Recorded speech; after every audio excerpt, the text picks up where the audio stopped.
This is Bold Dominion, a state politics explainer for Changing Virginia. I'm Nathan Moore. Virginia Senate passes gun control bills. Virginia House passes bill to require more steps before abortions. Virginia Senate passes marijuana sales and psilocybin bills. House of Delegates passes bill to restrict transgender student athletes. Those were some of the headlines here in the Commonwealth over the last month. And if you didn't know better, you might think that Virginia is on its way to some major law changes. And here's the thing about politics in Virginia in 2023. If you only read those headlines, you might have missed one key fact. None of those bills actually passed both houses. None of them are on their way to Governor Glenn Youngkin's desk for signature. None of them will become law this year. The Democratic majority state Senate passed a number of center-left measures that died in the House of Delegates, and vice versa, with conservative measures that passed the House only to die in the Senate. The 2023 General Assembly session drew to a close last Saturday, and with divided majorities in the General Assembly, it was an underwhelming session. Despite a year of big, hot topic issues, very little was accomplished on abortion rights, gun control, or even setting up a market for cannabis. So, after 6 weeks, we find ourselves more or less back where we started. But things aren't entirely over yet. Lawmakers are still considering amendments to the state's 2-year budget. The House and Senate have very different ideas of what to do with Virginia's significant budget surplus. House Republicans want to give that surplus back to taxpayers through $1 billion in tax cuts. On the other hand, Senate Democrats want to use the money to boost social programs that have been underfunded for many years, particularly public schools. Here to walk us through this is Laura Goren. They're the Director of Research and Education Policy at the Commonwealth Institute, and they're going to get into the details of each proposal and its impact on Virginians. But first, we talk with Senator Barbara Favola, who represents parts of Northern Virginia. During the session, she proposed a bill that would have protected women's menstrual health data from police and government collection. Like so many bills, it passed the state Senate, but died in the House of Delegates. She spoke with Bold Dominion producer Alana Bittner to talk about trying to get work done in a divided government. You know, we didn't have a lot of consensus on major issues. That just was not the session for this because, as you know, in 2023, the entire House of Delegates and the entire Senate will be on the ballot. So many bills came up that were what people would say designed for their brochure, their campaign brochure. So those kinds of bills, of course, went down in one chamber or the other. We did find a lot of agreement on education funding, public education funding, which is great, and mental health services. But there was a lot of disagreement on gun safety bills, which the Democrats attempted to move forward with, again, trying to ban assault weapons following the federal law. That didn't pass. Safe storage of firearms, that didn't pass. So it was very perplexing to know that there were problems out there, understand that in our communities, there's bipartisan support. Both Democrats and Republicans were supportive of, say, safe storage bills or safe storage laws, but we couldn't get lawmakers to agree. Then, of course, the whole women's health care and the abortion access, wide disagreements on all of that. And we had to be a brick wall on criminal justice reform and on the environment. And, the Democratic Senate had to defeat rollbacks on Reggie 7 times, 7 different bills. We had bills to roll back electric vehicle standards. We had bills that would have allowed farmers to, encroach on wetlands that had previously been protected. We moved all of that into a study. So it has been a struggle. And it's unfortunate because I really do think that there's some serious issues in the areas I discussed that need to be addressed. So I wanted to talk about your bill, Senate Bill 852. I was wondering, could you give listeners a rundown of what it was and how it fared in the General Assembly? Sure. This was probably the shortest bill in the General Assembly. It was 3 lines. but I am confident in saying it garnered the most attention. What my bill did was it prohibited the use of search warrants in accessing menstrual health data that might be contained on apps or other electronic devices. I am a forward-thinking person, and I felt it was really important to put this protection in place. Your menstrual health data is very private, and I don't ever want to create opportunities for a woman to be criminalized for seeking an abortion, and having the government access menstrual health data could support that position. That's not where we are in Virginia. The governor did not support my bill, but he did say he didn't intend to criminalize women for having abortions. But that's not enough of a guarantee for me, nor is it enough of a guarantee for my constituents. I don't think any of us would have expected something as severe, for example, as what happened in Texas with a 6-week abortion ban, which is essentially a total ban. And then individuals were actually empowered to report women. So that was, nobody ever expected something as severe as that. So I am very much in the corner of being a long-term thinker. So it's I thought it was necessary. It certainly did garner a lot of attention. And I think in part because the governor did come out in opposition to my bill. His argument was it's setting a dangerous precedent by limiting a search warrant. And my argument, my counter argument is menstrual health data is very unique.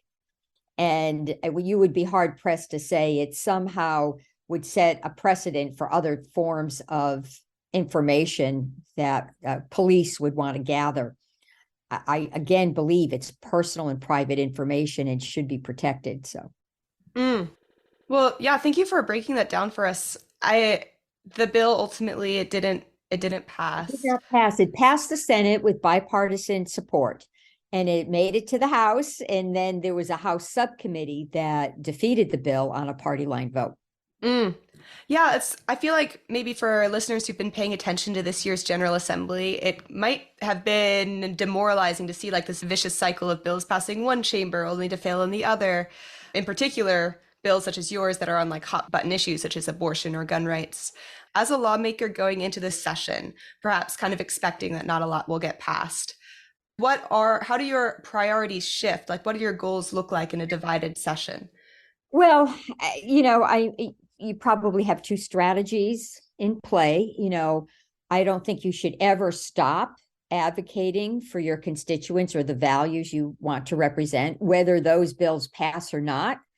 I think there's always an advantage to crafting a solution to real problems. And if you have to go through an educational phase with members and, maybe suffer some defeats, I think that's okay. And then your other strategy is bills that you put in, you may scale back and start with a half a loaf with the hopes that you can get bipartisan support. So those two strategies, I think, are used to a greater or lesser degree by lawmakers. And then, on the flip side, like there has been a lot of talk of what didn't get done, but there have been areas of consensus. One thing that was kind of happened in the final days of the session had to do with Dominion Energy, which for years has been like the largest campaign financer, kind of seen as like the dark money of Virginia politics sometimes. Well, they've been very direct about their money. So I will say we don't really have, dark money in Virginia if you're talking about campaign contributions to candidates or to the respective caucuses, because we are required to report on that. So it's been very public, about, who they have given to. I just want to get that on the record. This year, regarding the Dominion bill, I think the bill that passed is a good deal. I did vote for it. In fact, it passed the Senate 40-0, the final conference report. It allows a rate of return for Dominion for 2 years that is comparable to the current rate of return. It allows them to finance some projects geared towards renewable energy, offshore wind projects. And then it expands the review of the SEC, which I think is really important because that is the consumer's checkpoint. The SCC is an objective body. Members serve on it across gubernatorial appointments. It is perceived to be, a very technical body that really cares about the rate increases for consumers, a reasonable rate of return for the utility, and investments and reliability. I was very pleased to see a different structure, a different process for reviewing and making amendments to the Dominion bill. There were a lot more people at the table.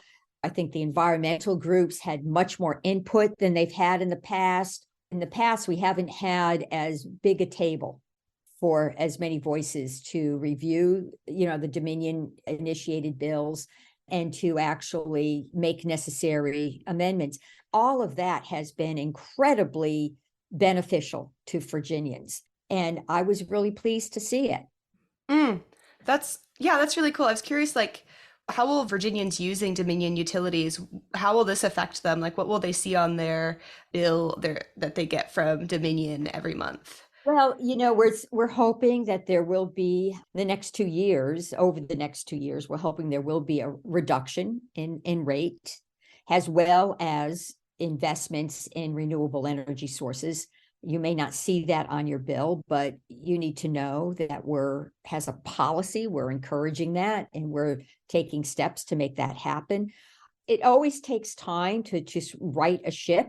And I think, through the work of Clean Virginia and other groups, League of Conservation Voters, the Sierra Club, so many groups have taken the time to, the Grassroots Coalition, to really delve into the detail of how we regulate Dominion and have come up with some incredibly helpful ideas for us.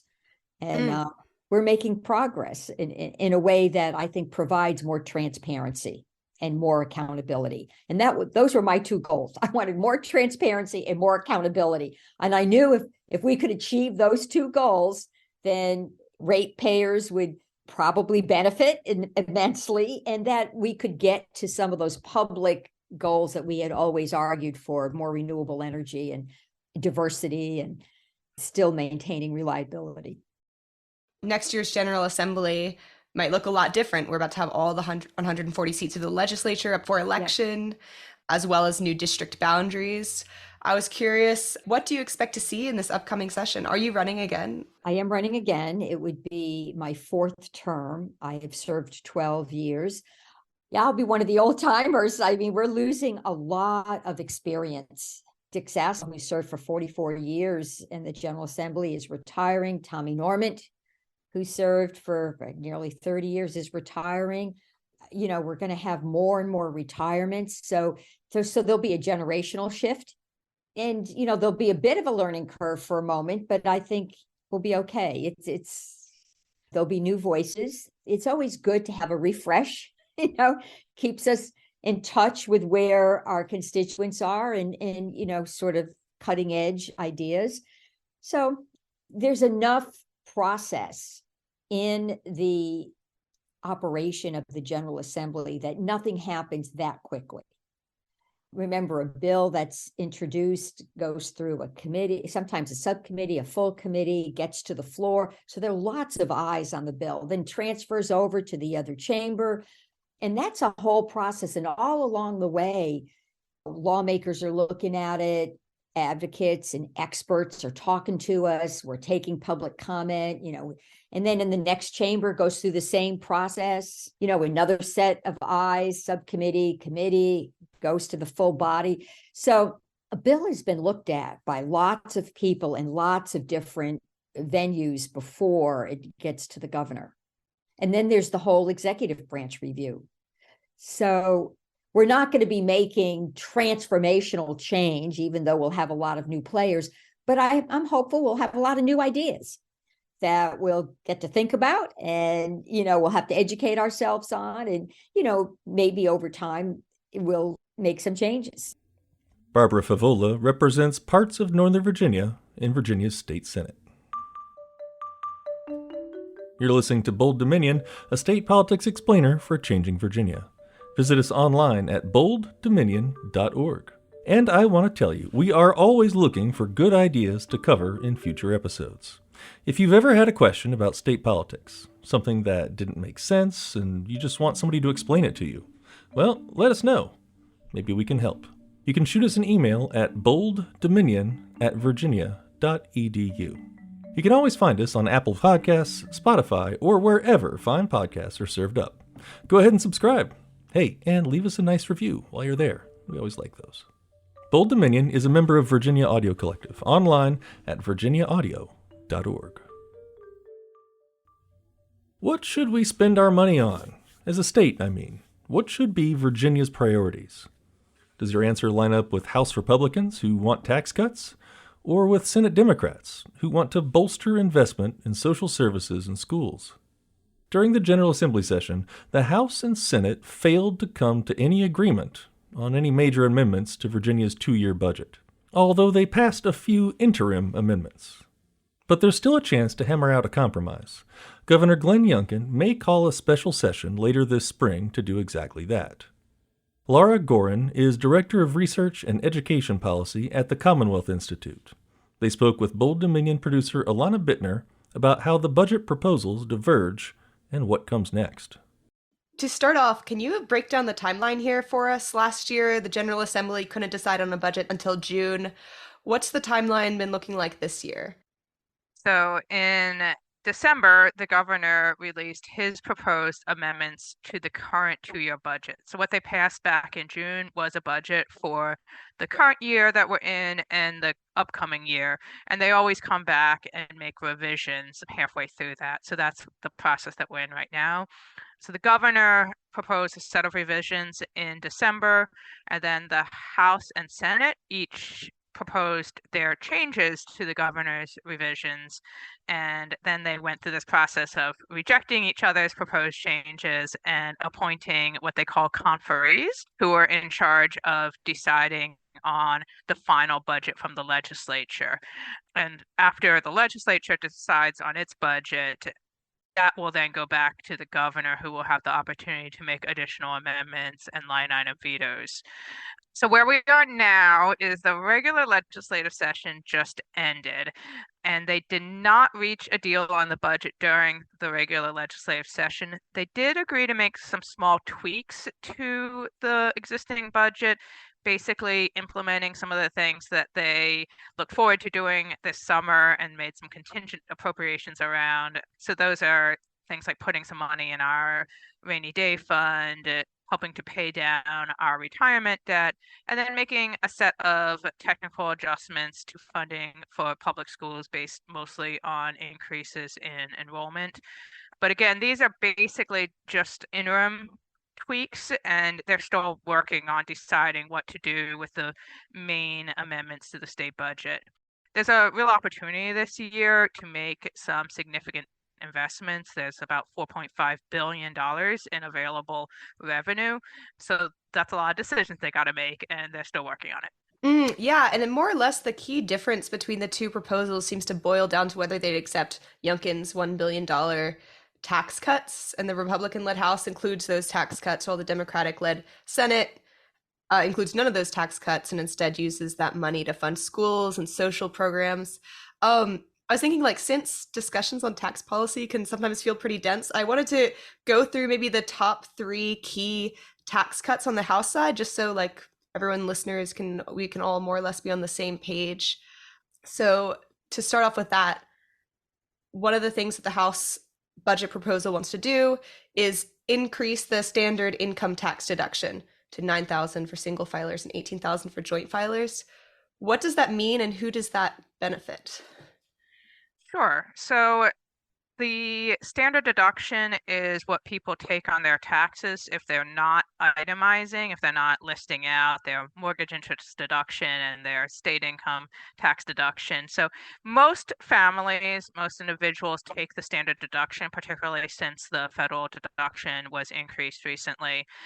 Increasing the standard deduction is something that will help middle income taxpayers. It's relatively inexpensive compared to some of the other things in the tax package. It costs $95 million this year and about $200 million a year in following years because of sort of the timing of when it would go into effect.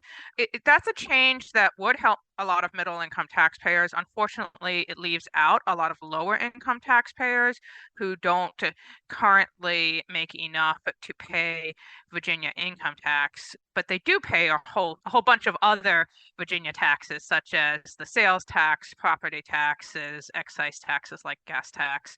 So those low income taxpayers actually pay more of their income in state and local taxes than higher income people do, but it's not in the form of the income tax. So increasing the standard deduction would not help those lower income taxpayers. We would certainly like to see something done for lower income people as well. If we're going to do something on the standard deduction, if Virginia could choose to further improve its earned income tax credit for low-income families. Low-income working families is who gets that. And that would be a way of making sure that more low-income taxpayers are not left out from that kind of tax change. Moving on to the second kind of key component here is the House proposal also would like to lower top individual income tax rate from 5.75% to 5.5%. So what does that mean, and who does that benefit? Unlike the standard deduction that primarily benefits middle income taxpayers, lowering the top individual income tax rate primarily benefits wealthy people. And that's because those are the folks who are currently paying the most in individual income taxes.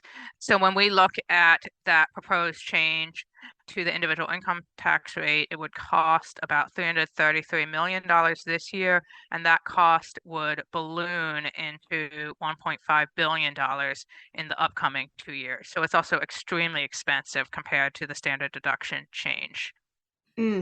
Yeah, gotcha.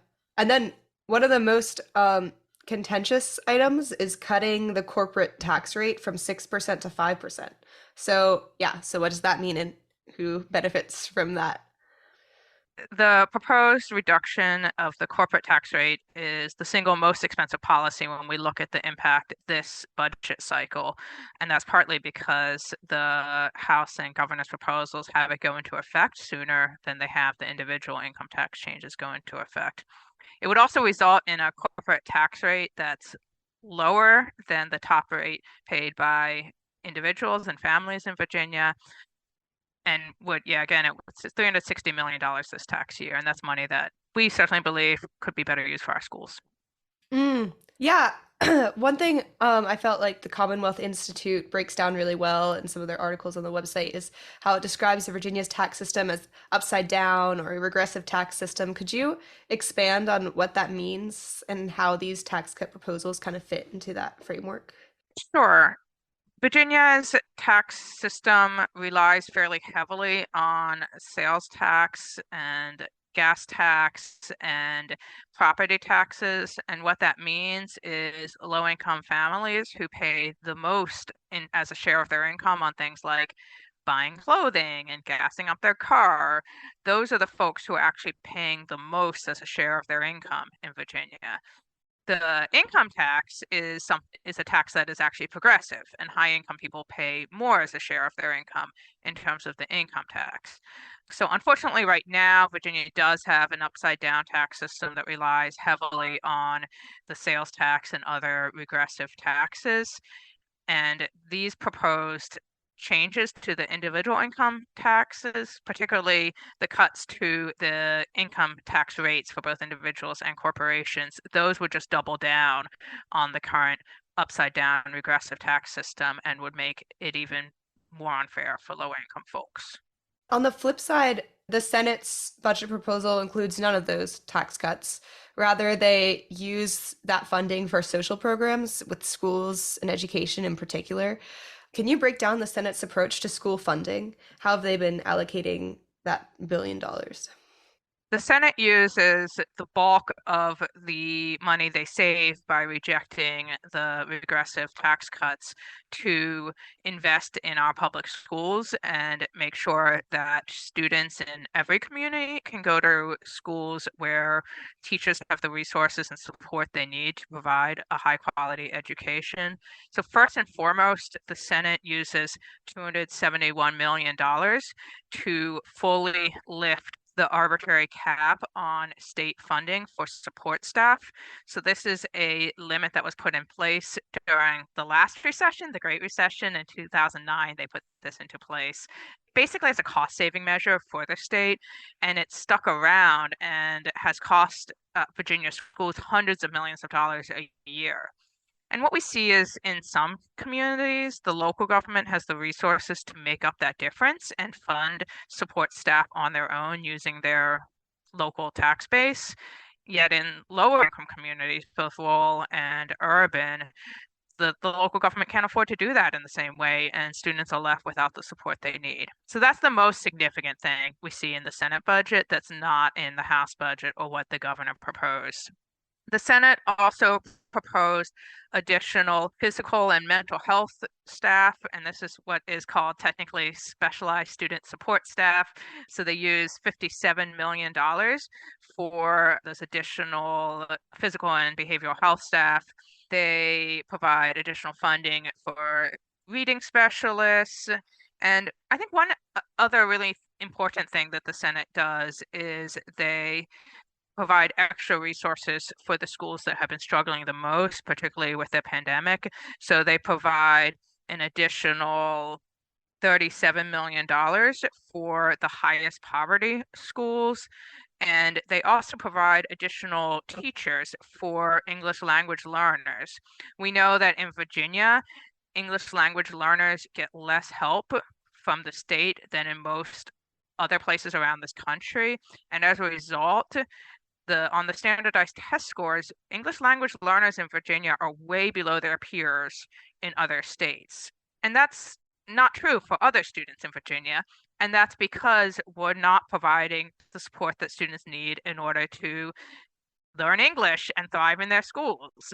So those are really important additional things that the Senate is doing in the area of K-12 education. They also provide $58 million this school year to fully hold schools harmless from the impact of the state calculation error. So this is a little bit of a hard thing to explain, but the State Department of Education made some errors in calculating how much local school divisions would get in the budget that was approved this last June, and then also when they calculated the impact of the governor's amendments in December. As a result, school divisions were told they were going to get a certain amount of money, and that was more than was actually budgeted by the legislature in June or by the governor this December. So the Senate says, well, that's not the school division's fault. We should hold them harmless and make good and make sure that they are not impacted by this mistake that the state made. The House provides significantly less funding towards that area of holding the school divisions harmless. So that's another area where there's some differences between the two approaches. What's interesting is it feels like in the background of these decisions are kind of like the worries of possible economic downturn on the horizon. I was curious, like, could you kind of explain either like how these budget proposals attempt to mitigate that? Or I guess my question is like the differing approaches between the two proposals in how to address a possible economic downturn.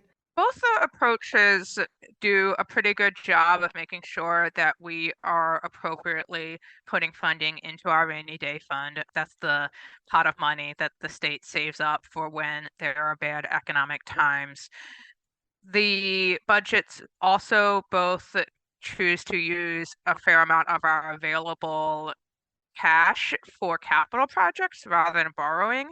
So that's another way that each proposal is trying to make sure that we don't get ourselves into trouble down the road. They do, of course, differ in their approaches to tax policy, and the House proposal on tax policy, as well as the governor's proposal, do lock us into pretty deep corporate tax cuts, whether or not revenue comes in as expected. While the Senate takes a different approach and says we're going to use those available resources to finally dig ourselves out of the hole that we got ourselves into during the last recession and start working on fulfilling our promise to our students to provide a high quality education. Now that They've brought these proposals together. The next step is consensus. Where do you expect to see compromise here? Like, having analyzed these, what consensus do you expect to see? We've certainly heard some talk about trying to meet somewhere in the middle in terms of tax policy. And in particular, we've heard some discussion about how it might be reasonable for the Senate to accept the standard deduction change if it also was paired with something for lower income taxpayers.